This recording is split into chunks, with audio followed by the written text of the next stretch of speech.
Malam ini saya akan menyampaikan beberapa hadis Nabi terkait perjalanan Isra dan Mi'raj. Karena hadis tentang Isra Mi'raj ini sama macam hadis solat. Tidak ada hadis solat itu dari takbiratul ihram sampai salam utuh satu hadis, itu tak ada. Begitu juga dengan Isra Mi'raj ini. Ada hadis di awal, ada hadis di tengah, ada hadis di ujung. Makanya saya minta siapkan fokus. Kita akan lihat satu persatu dari awal sampailah akhir insyaallah. Perjalanannya lebih kurang seperti gambar ini. Minal Masjidil Haram, dari Makkah Al-Mukarramah, ilal Masjidil Aqsa, ke Palestina. Kemudian laqad ra'aw nazlatan ukhra 'inda Sidratil Muntaha. Di Sidratil Muntaha. Berjalan mendatar, naik ke atas, turun lagi balik ke Makkah Al-Mukarramah. Pembahasan pertama yang selalu ditanyakan oleh jamaah, apakah tepat tanggal 12 Rabiul Awal? Apakah tanggal 27 Rajab? Apakah bulan Ramadan? Ustadz yang ini ceramah begini, yang ini begini. Bingung kami, kapan ini sebetulnya? Karena memang ada 6 ulama yang dikumpulkan oleh Syekh Safiur Rahman Al-Mubarakfuri dalam kitab Ar-Rahim Al-Maktum. Yang pertama pendapat Imam At-Tabari, katanya itu tahun pertama. Tahun pertama kenabian. Jadi jauh di awal. Pendapat yang kedua, pendapat Imam An-Nawawi dan Imam Al-Qurtubi, katanya tahun kelima. Pendapat yang ketiga, ini yang dipegang oleh mayoritas jumhur kaum muslimin, memakai ini 27 Rajab tahun ke-10. Kalender kita ini yang dipakai. Kemudian yang keempat Ramadan tahun ke-12. 12 kenabian, artinya setahun sebelum pindah ke kota Madinah Al-Munawwarah. Bulannya sudah ada, puasanya belum. Nama bulannya Ramadan, tapi puasa Ramadan belum turun. Puasa Ramadan turun nanti di kota Al-Madinah Al-Munawwarah tahun kedua. Pendapat kelima, katanya bulan Muharram tahun ke-13. Ketika akan pindah, akhir tahun 13 pindah. Di bulan Muharramnya itu terjadi Isra Mi'raj. Pendapat yang terakhir Rabiul Awal setahun sebelum hijrah. Apapun pendapatnya, kita ikut pendapat mayoritas ulama 27 Rajab tahun ke-10. Ini nanti kalau ada yang ceramah dia sampaikan satu saja lalu bingung masyarakat, kita sampaikan semuanya. Inilah pendapat-pendapat ulama tentang kapan peristiwa terjadi Isra dan Mi'raj. Awal terjadinya itu Nabi mengaku furija'an saqfi baiti wa ana bi Makkah. Waktu itu aku masih di kota Makkah, terbukalah atap rumahku, fanazala Jibril, turun Jibril alaihissalam, faraja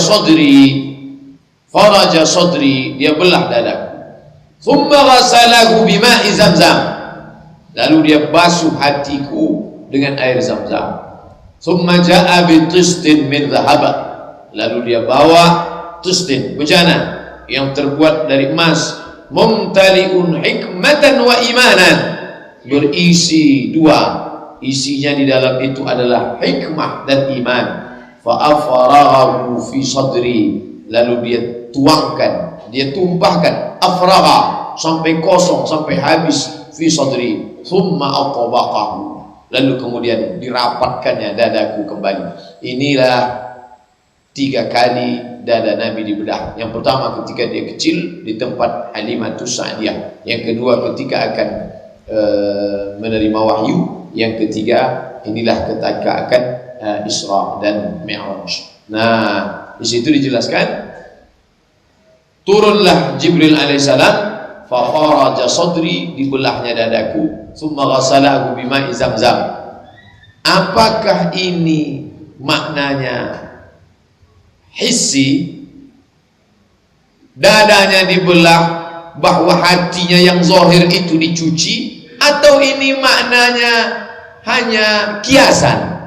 Maka ini kata mayoritas ulama bukan kiasan, karena memang Anas bin Malik yang menjadi khadam pembantu Nabi pernah melihat bekas athar, bekas ibrah, tusukan jarum di dada Nabi. Yang dibelah itu min hadza ila hadza, ditunjuknya dari mulai pertemuan tulang di leher ini sampai ke akhir perut ke bawah.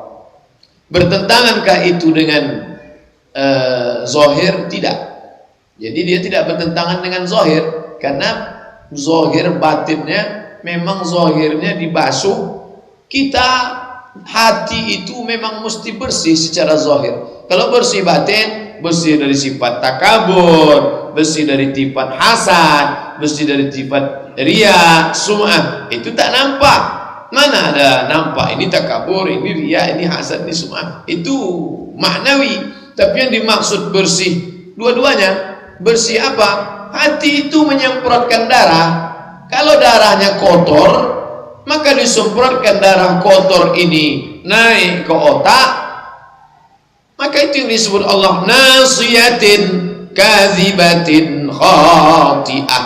Nasiyatin ubun-ubun, kadzibatin pendusta, khati'atin pendosa. Jadi kalau ada orang mengatakan, saya tak percaya itu dada Nabi dibedah, apa hubungannya dengan fisik? Saya lebih percaya kalau itu bukan fisik, non fisik, itu hanya simbol. Enggak, dua-duanya. Bahwa dia non fisik, iya, membersihkan angkuh, membersihkan sombong, membersihkan takbur, membersihkan semua yang kotor-kotor, hasad, dengki. Tapi juga membersihkan makanan, karena semua yang kita makan itu adalah akan menjadi tetesan-tetesan darah, dan tetesan darah akan disemprotkan oleh jantung, dan darah yang disemprotkan jantung naik ke otak. Maka kalau darahnya kotor, otaknya pun ikut kotor. Nah, jadi dua-dua itu sejalan. Nah, apa hikmah pelajaran untuk kita? Kita bersihkan dua-duanya. Makanan bersih, itulah pesan Pak Ketua Masjid tadi, jangan makan korupsi. Bersih. Tapi itu bukan hanya untuk pegawai saja. Yang pedagang korupsi timbangan, yang ustadz korupsi ayat, yang dosen korupsi jam. Masuk jam 8, keluar jam 9.40. Dia masuk 8.30, keluar jam 9 kurang.